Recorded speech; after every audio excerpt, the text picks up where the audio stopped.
পরিষ্কার পরিচ্ছন্নতা ঈমানের অঙ্গ। আজকে পরিষ্কার পরিচ্ছন্নতাকে ঈমানের সাথে করে দিয়েছেন। আপনি আজকে আমাদের আশপাশ দেখেন, এই রাসূল বলেছেন কিয়ামতের ময়দানে কেউ যদি আমার পাশে থাকতে চায় সেই যেন তার চরিত্রকে দুরস্ত করে নেয়। সম্মানিত উপস্থিতি, এই জিনিসগুলা মিটে যাচ্ছে। আসেন আমরা যারা যুবক আছি, আমার বয়সে যারা বড়, আমি তাদেরকে অ্যাড্রেস করছি না, আমার সম্মানিত আসাতাজায়ে কেরাম এখানে আছেন, তাদেরকে অ্যাড্রেস করার মতো ভাষা জ্ঞান কোনো কিছু আমার নাই। সম্মানিত মুরব্বিয়ান আছে, তারা আমাদের মাথার তাজ।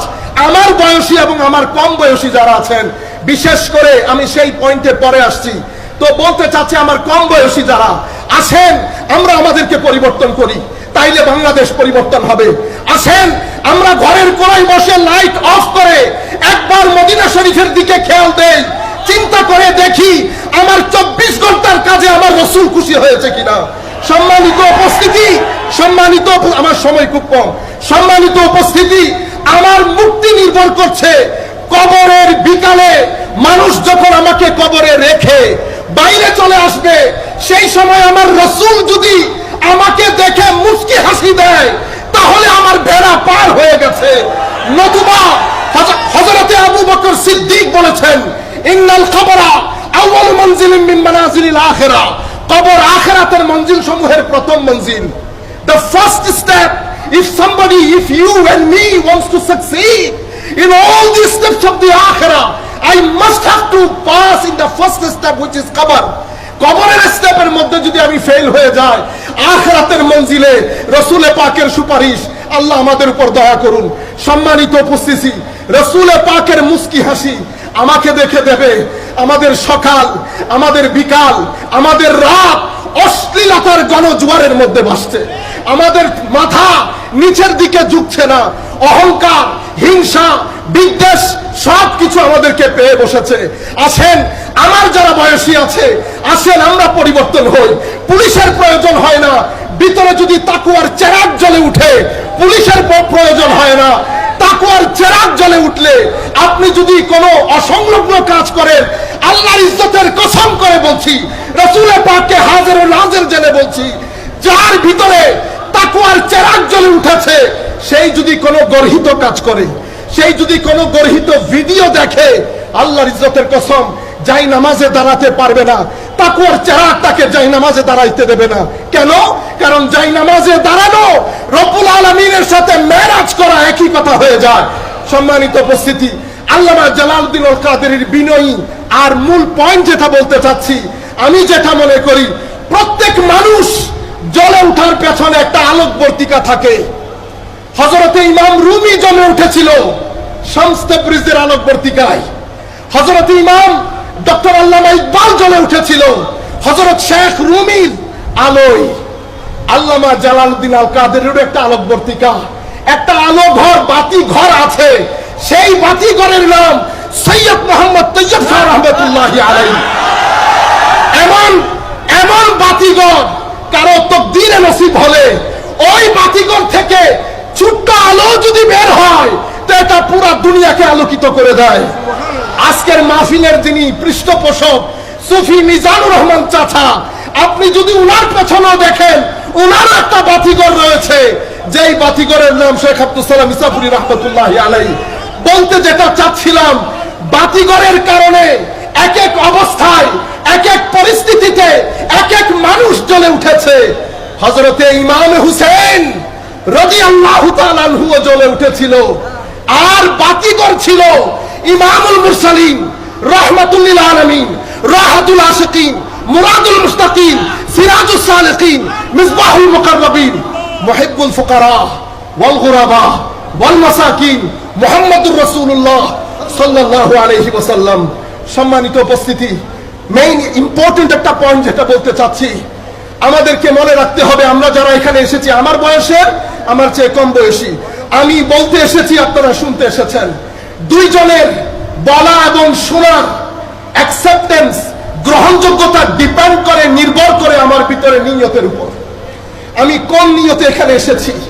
10 দিন আসলাম, পরিবর্তনের নিয়ত যদি ভিতরে না থাকে, 10 লক্ষ বছর যদি আসি তো আমার তকদির পরিবর্তন হবে না। সম্মানিত উপস্থিতি, আসেন, নিয়তুল মুমিন খায়রুম মিন আমালিহি বলেছেন রাসূল পাক সাল্লাল্লাহু আলাইহি ওয়াসাল্লাম। মুমিনের নিয়ত তার আমল থেকে উত্তম। আমরা নিয়ত পরিবর্তন করি, খোদার ইজ্জতের কসম করে বলছি, নিয়ত যদি পরিবর্তন হয়ে যায়, আপনি দেখবেন আপনার আমলের মধ্যে, উঠা বসার মধ্যে, চরিত্রের মধ্যে, নামাজের মধ্যে, বান্দেগীর মধ্যে, সিজদার মধ্যে, রুকুর মধ্যে এক আমূল পরিবর্তন সাধন হবে। আপনার ভিতর থেকে লোভ চলে যাবে। মনে রাখবেন, যেই হৃদয়ে মদিনাওয়ালা নবী বাসা বেঁধেছে, সেই চোখ কখনো কারো পকেটের দিকে দেখে না। সেই চোখ সমাজের কোন তাকতওয়ারকে ভয় পেয়ে কথা বলে না। হোয়াইট হাউস থেকে শুরু করে উপর পর্যন্ত সেই মানুষ কখনো ঝুঁকে না, সেই মানুষ কখনো ঝুঁকে না। আল্লামা শেরে বাংলা কখনো ঝুঁকেছিল? আল্লামা শেরে বাংলা ঝুঁকে নাই, কারণ ভিতরে মদিনাওয়ালা নবী বাসা বেঁধেছে। আর সম্মানিত উপস্থিতি, কেন এই কথা বলছি? কারণ সময় খুব দ্রুত পরিবর্তন হয়ে যাচ্ছে। আমরা আগে ট্র্যাডিশনাল ছিলাম, এখন রেশনাল হয়ে যাচ্ছি। এটাকে বলে transformation from traditional period to the rational period. আমরা আগে ট্র্যাডিশনাল ছিলাম, আমার মা বাবা বলেছে কাজটা করতে হবে, আমি করেছি, মা বাবাকে জিজ্ঞেস করি নাই কেন করব, কারণ পিরিয়ডটা ট্র্যাডিশনাল পিরিয়ড ছিল। এটা রেশনাল পিরিয়ড, এটা বিজ্ঞানের পিরিয়ড, এটা সায়েন্সের পিরিয়ড, এটা টেকনোলজিক্যাল ডেভেলপমেন্টের পিরিয়ড। এই পিরিয়ডের মধ্যে আপনি যদি কাউকে বলেন না করতে, সে আপনাকে জিজ্ঞেস করব না, ঠিক আছে, কিন্তু কেন করব না? কিন্তু কেন করব না? এই পিরিয়ড হচ্ছে কেনর পিরিয়ড। কাজেই আমরা দ্বীনের দাওয়াত, যারা আমার বয়সী আছেন, আমরা অবস্থার পরিপ্রেক্ষিতে আমরা দ্বীনের দাওয়াতকে রেশনাল করতে হবে, আমরা প্র্যাগম্যাটিক করতে হবে, সিস্টেম্যাটিক করতে হবে। মনে রাখবেন, যদি এমন যাতে না হয়, কারণ সেকুলার এডুকেটেড লোক আমাদের দেশে বেশি। এখন আমরা যারা রিলিজিয়াস এডুকেটেড লোক, সেকুলার এডুকেশন যারা নেই, সায়েন্স যারা পড়ে, ফিজিক্স, কেমিস্ট্রি, ম্যাথ, অ্যাস্ট্রোফিজিক্স যারা পড়ে, তাদের একটা ইন্টেলেকচুয়াল ডেভেলপমেন্ট হয়। আমি যদি একই ডেভেলপমেন্ট আমার মধ্যে না থাকে, তো আমি প্রেজেন্টেশন অফ দ্বীন, ধর্মকে তাদের সামনে সুষ্ঠু রূপে তুলে ধরতে পারবো না। কাজেই আজকে আসার সময় কথা বলতে বলতে ওখানে আপনাদেরও প্রশ্ন, হাজার প্রশ্ন এসছে। আমার সময় খুব সংক্ষিপ্ত, 2-3 মিনিটের মধ্যে আমি আমার মূল পয়েন্টটা খুব দ্রুত বলে শেষ করে দিচ্ছি। সম্মানিত উপস্থিতি, আয়াত যেটা পড়েছি, ইন্নাল্লাযীনা ইউযুনাল্লাহা ওয়া রাসূলা লা'নাহুমুল্লাহু ফিদ দুনিয়া ওয়াল আখিরাহ। যারা আল্লাহ এবং রাসূলকে কষ্ট দেয়, তাদের উপর আল্লাহর লানত, ফেরেশতাদের লানত, তাদের জন্য ভয়ানক আযাবের ব্যবস্থা আল্লাহ রেখেছেন। কি করলে? আল্লাহ এবং রাসূলকে কষ্ট দিলে। মনে রাখবেন, কষ্ট একটা মেন্টাল টর্চার। আপনি আল্লাহকে মাখলুক হয়ে, বান্দা হয়ে আল্লাহকে মেন্টাল টর্চার করতে পারবেন? এখানে কেউ আছেন? মালিকুল মুলক, যার অনুমতি ছাড়া গাছ থেকে একটা পাতা নিচে পড়ে না। You cannot blink your eyes without permission of our Lord. He is one. He is nothing like, he is not like anybody. He is one. No parents, no partners. There is nothing like him. Qul huwallahu ahad. সম্মানিত উপস্থিতি, তার হুকুম ছাড়া একটা জিনিস নিচে পড়তে পারে না। তো আল্লাহ রাব্বুল আলামিনের হুকুম ছাড়া, আল্লাহ রাব্বুল আলামিন সর্বে সর্বা। আমি কোন পয়েন্টটা বলছি আপনারা জানেন? আমি কোন পয়েন্টের উপর এখন কথা বলছি আপনারা জানেন? কোন পয়েন্ট বলছিলাম? ইউযুনাল্লাহ। আপনারা দয়া করে শুনেন, আমি বলতে চাচ্ছি, যারা আল্লাহ এবং রাসূলকে কষ্ট দেয়, কষ্ট দেওয়া একটা মেন্টাল টর্চার। আল্লাহকে কেউ মেন্টালি টর্চার করতে পারবে না।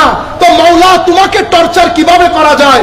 তো আমার রাসূলকে যেই জায়গায় যেভাবে তুমি টর্চার করবে, রাসূলের টর্চার হওয়ার আগে সেটা আমি আল্লাহর কষ্ট হয়, সেটা আমি আল্লাহর কষ্ট হয়। এখন কেউ যদি বলে ইয়া রাসূলুল্লাহর স্লোগান ফালতু,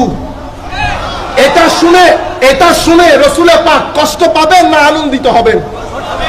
তাহলে আয়াতের আলোকে যেই কোনো কাজ, if it is permitted by you, if it is done and accomplished by you, if it hurts our holy prophet, তো আল্লাহ সুবহানাহু ওয়া তাআলা said, may Allah curse on you, আল্লাহ আপনার উপর অভিসম্পদ দিচ্ছে।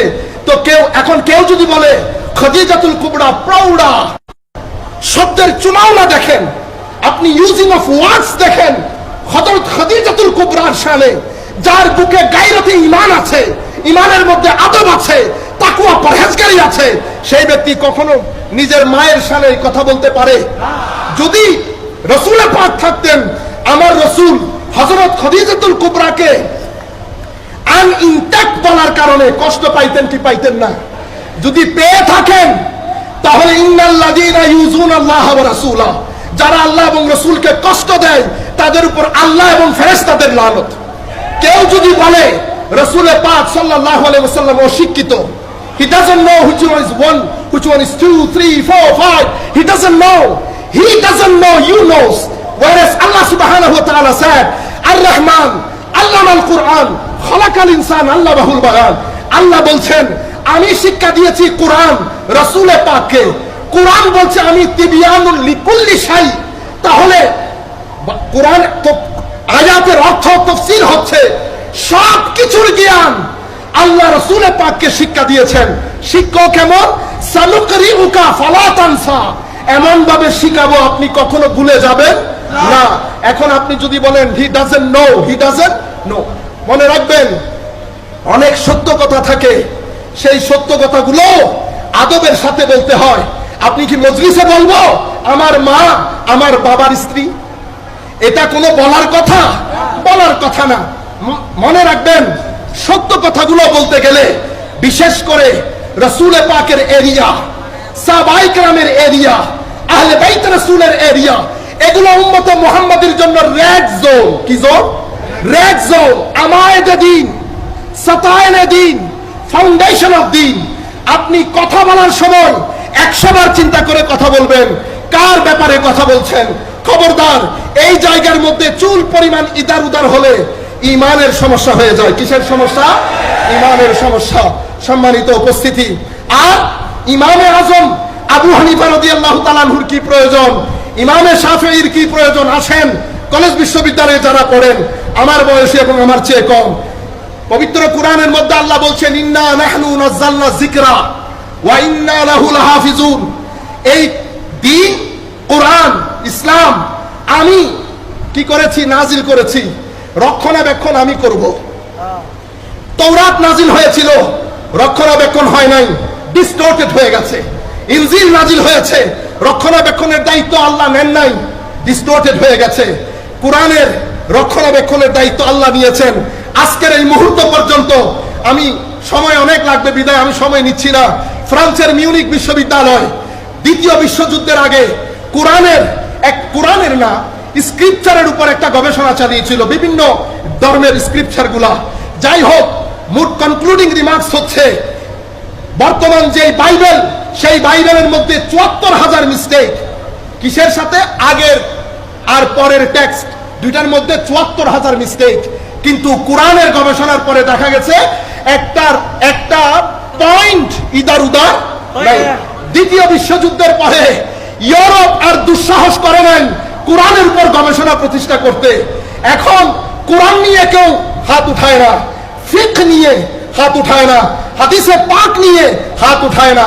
এখন আমাদের মধ্যে খালি হাত উঠা নামার ফিতনাবাজি হয়। কি হয়? হাত উঠা নামার ফিতনাবাজি। সম্মানিত উপস্থিতি, এই যে প্রিজার্ভেশন অফ দ্বীন, আমি যাদের সাথে কথা বলেছিলাম আপনারা সবাই মসজিদের ভিতর না থাকলেও বাইরে আছেন, আপনাদের খেদমতে বিশেষ আরজ। প্রিজার্ভেশন অফ দ্বীন এটা দুই ভাবে হয়েছে। একটাকে আমরা বলি ভার্টিক্যাল, একটাকে ভার্টিক্যাল, একটাকে হরিজন্টাল বলি। একটা হচ্ছে preservation of the original message, যেটাকে আমরা কোরআন এবং সুন্নাহ বলি। যেভাবে অবতীর্ণ হয়েছে আল্লাহ রাব্বুল আলামিনের বিশেষ কৃপায়, সেভাবেই কি হয়েছে? প্রিজার্ভ হয়েছে। মনে রাখবেন, কোরআন এবং সুন্নাহ যেটা অরিজিনাল মেসেজ, যেটা ভার্টিক্যাল ট্রান্সফরমেশন, সেটা আনচ্যালেঞ্জড, আনচেঞ্জেবল, অ্যাবসলিউট। সেটা পরিবর্তন কখনো হবে না। কেউ ইচ্ছা করলে সুন্নতে রাসূল পরিবর্তন করতে পারবে না, হাদিস পরিবর্তন করতে পারবে না, কোরআনের আয়াত পরিবর্তন করতে পারবে না। এগুলা অ্যাবসলিউট, আনচ্যালেঞ্জড, এগুলা হচ্ছে লিগ্যাল অথরিটি অফ ইসলাম। কিন্তু আরেকটা হচ্ছে horizontal transformation of Din. Horizontal transformation হচ্ছে interpretation of the original message, অর্থাৎ কোরআন এবং সুন্নতের ব্যাখ্যা, কোরআন এবং সুন্নতের ব্যাখ্যা। এই ব্যাখ্যাকে কখনো আমরা ফিকা বলি, মাযহাব যেটাকে আমরা বলি, কখনো ফিকা বলি, কখনো হাদিস বলি, কখনো তাফসীর বলি, বিভিন্ন নাম দেই, কখনো তাসাউফ এবং তরিকত বলি। এগুলা হচ্ছে transformation of the original message না, interpretation of the original message. এটা হচ্ছে হরিজন্টাল।